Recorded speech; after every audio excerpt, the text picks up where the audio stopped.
Hi, എല്ലാവരും സുഖമായിട്ടിരിക്കുന്നില്ലേ? അഞ്ജുവാണ് കേട്ടോ. ഇന്ന് ലെറ്റ്സ് ടോക്കിലൂടെ സംസാരിക്കാൻ പോകുന്ന കാര്യം എന്താണെന്ന് ചോദിച്ചാൽ ഒറ്റപ്പെടലിനെ കുറിച്ചാണ്. എന്താണ് ഈ ഒറ്റപ്പെടൽ?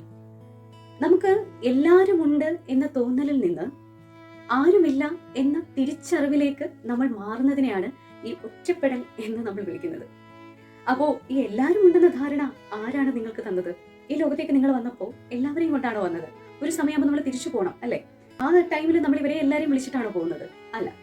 നമ്മുടെ ലൈഫിൽ നമുക്ക് ഒരുപാട് ഉത്തരവാദിത്തങ്ങളുണ്ട്. ഈ ആൾക്കാര്, സാഹചര്യങ്ങൾ എന്നൊക്കെ ഉള്ളത് നമ്മുടെ ജീവിതത്തെ മുന്നോട്ട് നയിക്കാനായിട്ട് പ്രേരിപ്പിക്കുന്ന അത്യപൂർവ ഘടകങ്ങളിൽ ചിലത് മാത്രമാണ്. നിങ്ങൾ എപ്പോഴെങ്കിലും നിങ്ങളെ സ്നേഹിച്ചിട്ടുണ്ടോ? അകമഴിഞ്ഞ് അഭിനന്ദിക്കാൻ ശ്രമിച്ചിട്ടുണ്ടോ? അല്ലെങ്കിൽ എന്തെങ്കിലും ഒരു ഇഷ്ടമുള്ള സാധനം നിങ്ങൾക്കായിട്ട് വാങ്ങാൻ ശ്രമിച്ചിട്ടുണ്ടോ? ഇതൊക്കെ നമ്മൾ ചെയ്യുന്നത് മറ്റുള്ളവർക്ക് വേണ്ടിയിട്ടായിരിക്കും. സ്വന്തമായിട്ട് നിങ്ങൾ വിശേഷണം നിങ്ങളോട് എന്തുകൊണ്ട് പറഞ്ഞുകൂടാ?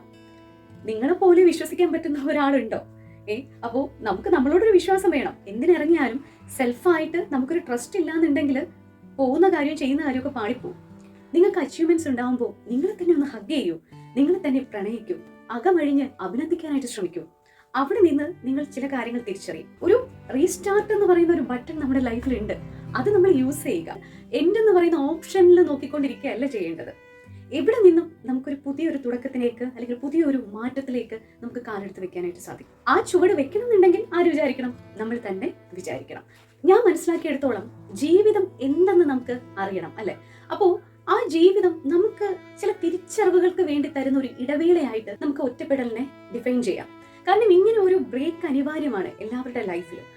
അത് നമുക്ക് മനസ്സിലാക്കി മുന്നോട്ട് പോകാനായിട്ട് സാധിക്കണം. നമ്മളിലുള്ള ഒരു സ്ട്രെങ്ത് മനസ്സിലാക്കാനും നമുക്ക് ഈ ഒരു സമയം ഉപയോഗിക്കാനായിട്ട് സാധിക്കും. സെൽഫ് ലവ് എന്ന് പറയുന്നത് അല്ലെങ്കിൽ തന്നെ ഒന്ന് മനസ്സിലാക്കാൻ ശ്രമിക്കുക എന്ന് പറയുന്നത് ഒരിക്കലും സ്വാർത്ഥതയല്ല. അത് ഒരു സ്വയം ബഹുമാനമാണെന്ന് തിരിച്ചറിയുന്ന സമയം മുതലാണ് നമുക്ക് നല്ലൊരു വഴിയും തെളിയുന്നത്. സ്വയം തിരിച്ചറിയാനുള്ള ഈ ഒരു ജീവിതം തന്ന ഒറ്റപ്പെടൽ എന്ന് പറയുന്ന ഈ ഒരു ഇടവേള മനോഹരമാക്കിക്കൊണ്ട് നമുക്ക് മുന്നോട്ട് പോകാം. എല്ലാവർക്കും നല്ലൊരു ദിനം നേരെയാണ്. മറ്റൊരു കോണ്ടന്റുമായി നമുക്ക് കാണാം മറ്റൊരു വീഡിയോയിലൂടെ.